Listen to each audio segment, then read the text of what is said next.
बिस्मिल्लाहिर्रहमानिर्रहीम। अस्सलाम वालेकुम फ्रेंड्स, उम्मीद करती हूँ आप सब खैरियत से होंगे और आपके दुआओं से अल्हम्दुलिल्लाह मैं भी ठीक हूँ। तो जो मेरा टॉपिक है टेंसेस से रिलेटेड ही चल रहा है। अभी पहले मैंने आपको टेंसेस के बारे में बताया कि टेंसेस क्या होते हैं, फिर उसकी ब्रांचेस को लेके एक्सप्लेन किया। देन मैंने टेंसेस में ब्रांचेस के साथ टेबल बना के आपको फॉर्म्स ऑफ वर्ब से रिलेटेड वीडियो अपलोड की और समझाया। आज मैं इंशाल्लाह आपको हेल्पिंग वर्ब का बताऊंगी इसी टेबल को फॉलो करते हुए। तो यहाँ पर देखें, present indefinite, present continuous, present perfect, present perfect continuous. 4 branches, present की, पास्ट की भी यही 4 ब्रांचेस हैं और फ्यूचर की भी यही 4 ब्रांचेस हैं।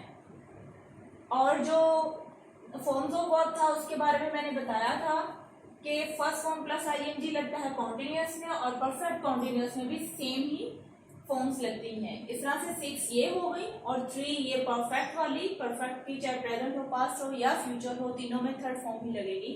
इस तरह से 3 ये भी याद करना मुश्किल नहीं है, इजी टू रिमेम्बर। 6 ये हो गई और 3 ये 9।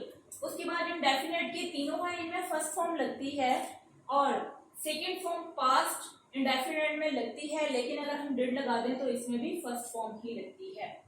अब आगे चलते हैं, इनके हेल्पिंग वर्ब से रिलेटेड मैं बताती हूँ कि हेल्पिंग वर्ब के लिए आप देख लें, जैसे ये डू और डज प्रेजेंट इंडेफिनिट में बताया। अगर देखा जाए तो फ्रेंड्स ये डू और डज हेल्पिंग वर्ब नहीं है। इसी तरह से पास्ट में जो डिड है ये भी हेल्पिंग वर्ब नहीं है। इन दोनों की हेल्पिंग वर्ब होते ही नहीं है। हेल्पिंग वर्ब होते क्या है मैं आपको पहले इससे रिलेटेड बता दूं।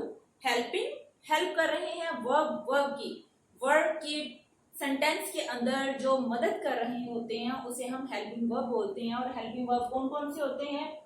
Is, are, am, was, were, will, shall, would, could, ये सभी हेल्पिंग वर्ब के जुमरे में आते हैं।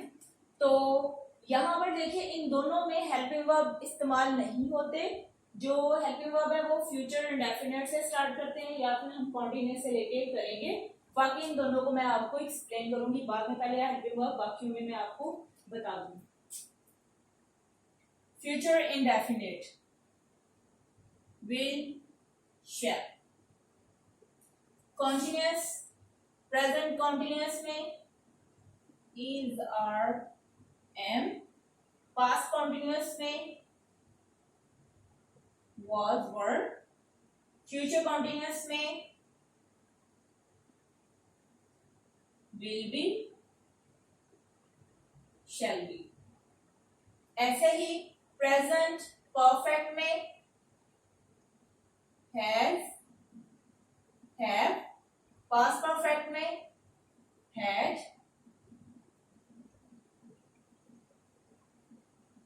फ्यूचर परफेक्ट में will have,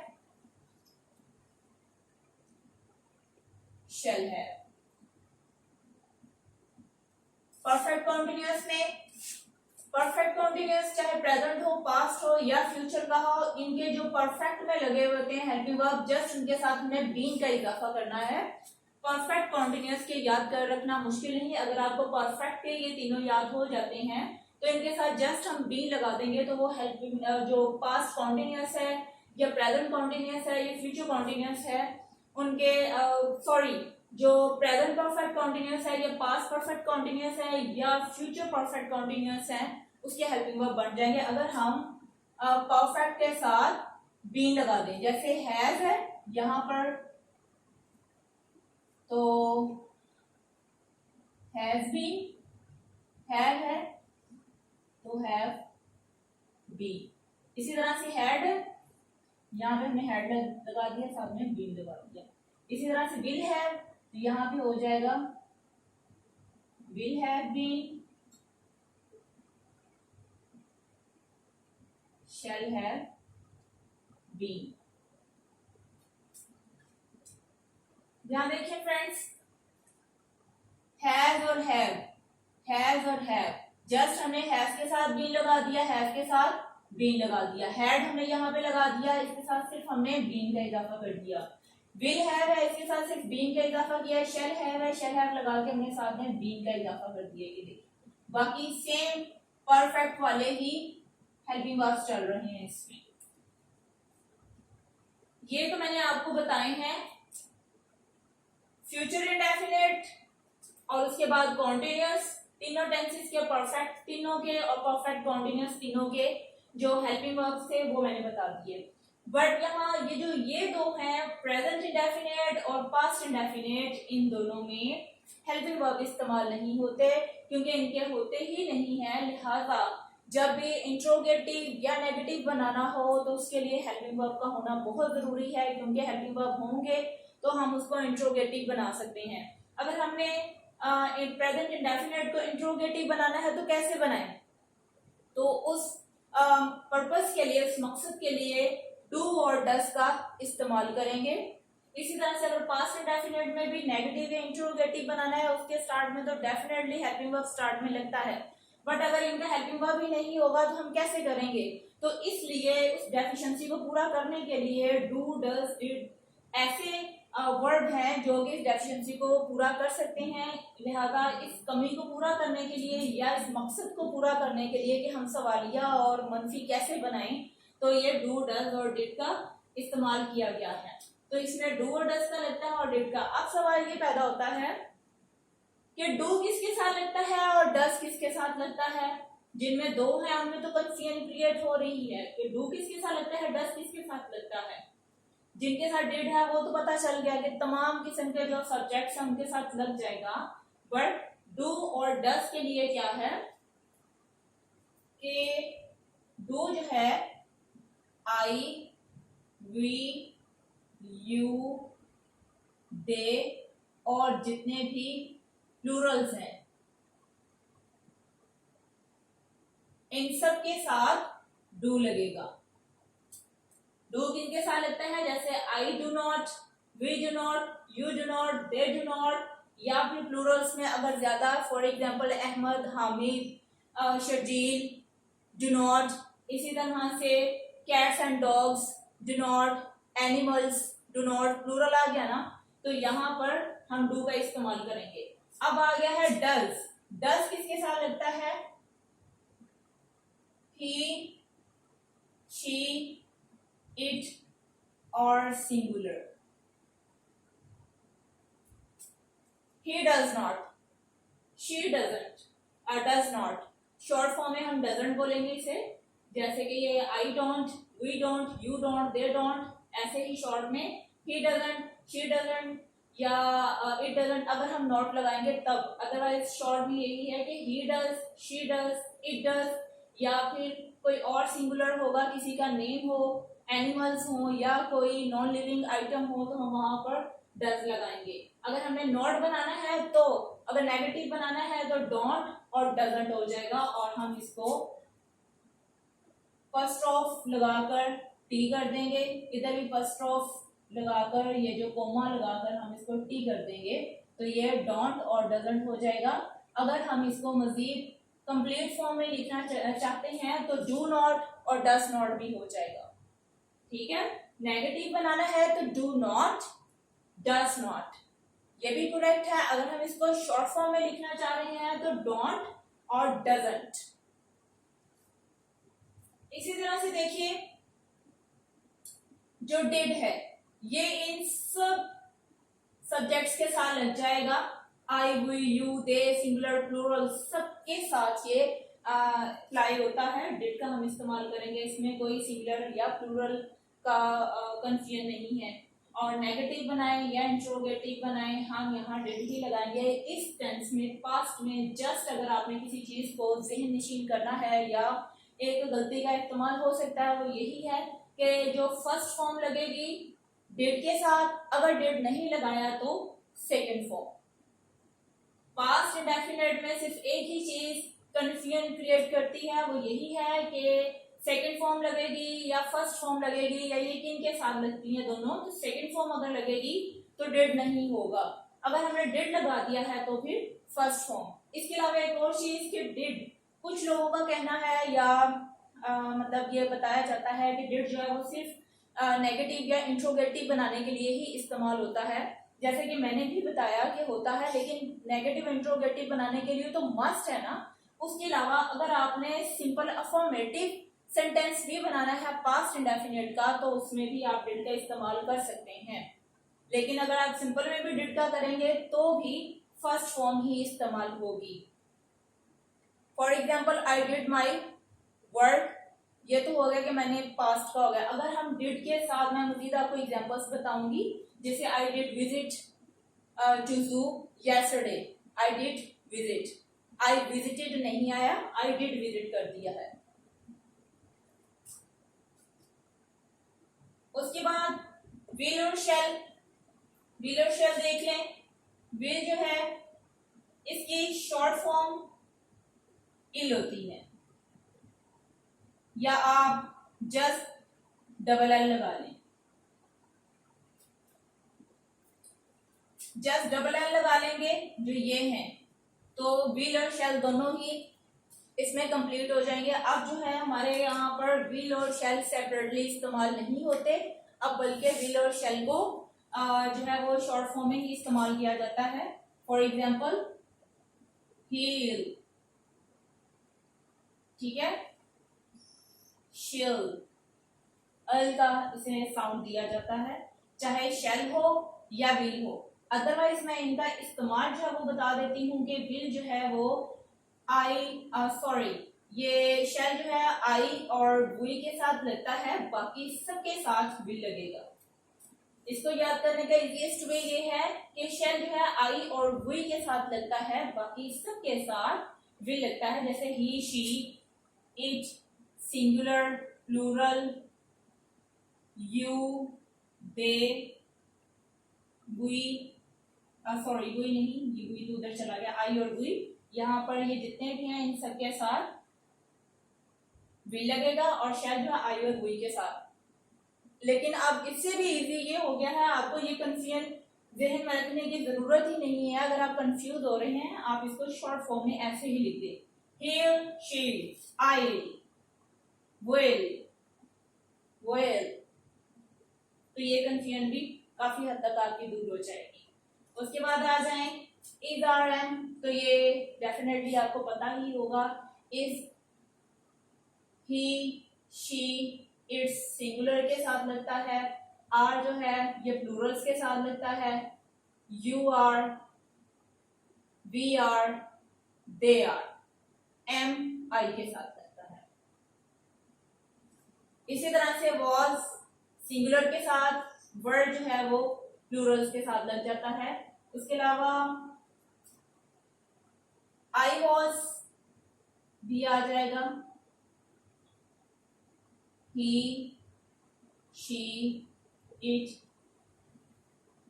सिंगुलर इन सबके साथ, दे वर, यू वर, वी वर, और प्लूरल्स जितने भी हैं इनके साथ वॉज आएगा। ऐसे ही हेड है, ये इन सबके साथ इस्तेमाल हो जाएगा। हेड जहां एक होगा हेल्पिंग वर्ब, वो सबके साथ ही इस्तेमाल होता है। कंफ्यूजन जो क्रिएट होती है वो जहां दो होते हैं वहां इस्तेमाल होती है। खैर यहाँ पर देखिए विल बी और शैल बी में भी सेम यही चीज रहेगी। इल बी और इल बी, इन दोनों को भी आप शॉर्ट फॉर्म में कर सकते हैं। अगर नहीं है विल, तो विल का मैंने यहाँ बता दिया है, विल जो ये यहाँ इनके साथ लग रहा है उनके साथ आपने विल भी लगा देना है, और आई विल के साथ ये शैल भी इस्तेमाल होगा। हैज और हैव, हैज और हैव जो है इसमें देखिए सेम यही है,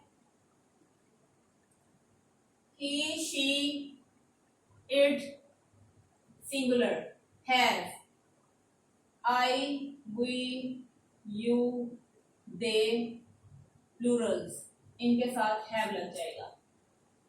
he, she, it सिंगुलर के साथ हैज लग जाएगा, I, we, you, they plural के साथ हैव लगेगा।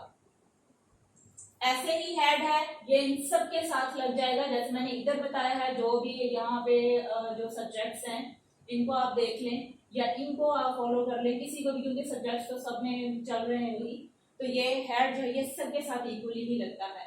विल और शैल का सेम वही, he, she, he she it singular, और ये जो प्लूरल्स में भी चल रहे हैं दे यू, इन सब के साथ विल लगेगा और शैल जो है वो आई और हुई के साथ इस्तेमाल होगा। इसको भी अगर हमने शॉर्ट फॉर्म में करना है तो एल हैव, ठीक है, जैसे एल बी। फॉर एग्जाम्पल हम ऐसे कर लेते हैं, एल बी, ये वाला जो है एल हैव आ जाएगा, चाहे विल हैव हो या शैल हो, हम यहाँ डबल एल लगाकर हैव लगा देंगे। यहाँ पर भी चाहे विल भी हो या शैल भी, हम डबल एल लगाकर बी लगा देंगे। तो ये हेल्पिंग वर्ब याद करने में बहुत आसानी होगी इस तरह से। यहाँ पे जो मैंने आपको बताया था, जो यही हेल्पिंग वर्ब्स हैं, ये यहाँ पर जस्ट बीइंग लग जाएगा, बाकी उन्हीं के साथ वैसे ही सेम चलेंगे जो सब्जेक्ट्स यहाँ पर मैंने बताए हैं। ये जो हेड है ये ऑल सबके साथ ये लगता है। ऐसे ही इधर भी यही सीन है, सेम हैज के साथ जो जो लग रहे हैं, इधर भी जो हैज है ये उन्हीं के साथ ही सब्जेक्ट के साथ होगा इस्तेमाल, हैज बीन, और हैव बीन जो है ये यहाँ पर हैज के साथ जितने लग रहे हैं हैव बीन भी उन्हीं के साथ ही होगा। हैड जैसे यहाँ सबके साथ है, यहाँ भी हैड बीन ऑल सबके साथ, सब सब्जेक्ट्स के साथ ये इस्तेमाल हो सकता है। विल हैव बीन और शैल हैव बीन का भी वही सेम प्रोसीजर है जो मैंने ऑलरेडी यहाँ पर एक्सप्लेन कर दिया है। इसके अलावा फ्रेंड्स एक और चीज मैं आपको बताती चलूं कि ये शॉर्ट फॉर्म्स तो मैंने बता दी। अब अगर आपने नॉट लगाना है तो हमेशा ज़हन में रखें कि नॉट जब भी नेगेटिव हमने बनाना है तो इन्हीं हेल्पिंग वर्ब्स के बाद लगता है। जब भी हम नेगेटिव बनाएंगे तो इनके साथ ही नॉट लगेगा। फॉर एग्जाम्पल जैसे मैंने यहाँ पर example the, do not, does not, short form में डोंट और डजंट हो जाएगा। अगर ये है तो डिड नॉट आ जाएगा, अगर शॉर्ट फॉर्म में बनाना है तो डिडंट आ जाएगा। इसी तरह से इसके साथ एन आ जाएगा। इसी तरह से अगर हमने इनको बनाना है नेगेटिव तो हिल और शील या जितने भी इनके साथ नॉट आ जाएगा। अगर हम इसको री शॉर्ट में बनाना चाहते हैं नॉट ही रहेगा ये। इसी तरह से ये है isn't, aren't and not, wasn't, weren't। अगर हम कंप्लीट लिखना चाहते हैं तो is not, are not, am not, was not, were not, will not be। जहां पर दो होंगे हेल्पिंग वर्ब, जहां दो होंगे वहां उनके सेंटर में नॉट लगेगा। shall not be, will not be। यहाँ पर देखें ये सिंगुलर थे इसलिए इन सबके साथ नॉट अलग अलग से लगा है, बट यहाँ पर आकर ये दो हैं, विल नॉट बी हो जाएगा और शैल not be. Shall be not नहीं होगा या विल बी नॉट नहीं होगा, यहाँ मिस्टेक बिल्कुल नहीं करनी। Will not be, shall not be, इन दोनों के दरमियान में नॉट आएगा। यहाँ पर has not, have not, had not, will have, यहां कहां आएगा सेंटर में, will not have, shall not have. इसी तरह से हैज बीन, हैव बीन, यहां भी सेंटर में आ जाएगा। Has not been, have not been, had not been, ये भी इसके सेंटर में आ गया। अब ये देखिए ये तीन है, दो वाले के तो सेंटर में आ गया, लेकिन जो थर्ड वाला है वहां पे क्या आएगा, will have been, shall have been। यहाँ पे will not have been, first वाले के साथ ही will not have been, shall not have been होगा। तो फ्रेंड्स यहाँ पर अगर आपको कोई कंफ्यूजन या आपको फील हो रहा है कुछ और इसके अंदर इम्प्रूवमेंट की, तो आप लास्ट में कमेंट बॉक्स में मुझसे पूछिए, अपनी आरा का इजहार कीजिए, अपनी ओपिनियन दीजिए मुझे, मैं इंशाल्लाह उसे फॉलो करूंगी और उसको होल हार्टेडली अपनी वीडियो में मज़ीद अमेंडमेंट करके अप्लाई करूंगी। अगर आप कुछ और पूछना चाहते हैं वो भी मुझे बताइए, सजेशन दीजिए। अगर आपको मेरी वीडियो पसंद आई है लाइक कीजिए, सब्सक्राइब कीजिए और मेरे चैनल को सब्सक्राइब करना और शेयर करना मत भूलिएगा। स्टे ब्लेस्ड, अल्लाह हाफिज़।